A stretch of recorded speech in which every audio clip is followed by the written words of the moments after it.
بسم الله الرحمن الرحیم. به نام خداوند بی اندازه مهربان نهایت باره.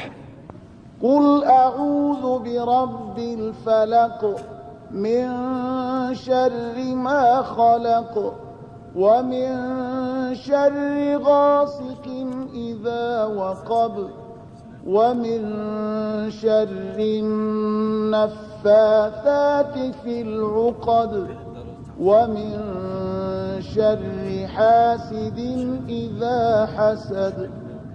بگو پناه میبرم به پروردگار صبح از شر آنچه آفریده است و از شر تاریکی هنگامی که گسترش می‌یابد، از شر آنانی که در گره ها می‌دمند و از شر هر حاسد چون حسد می‌ورزد.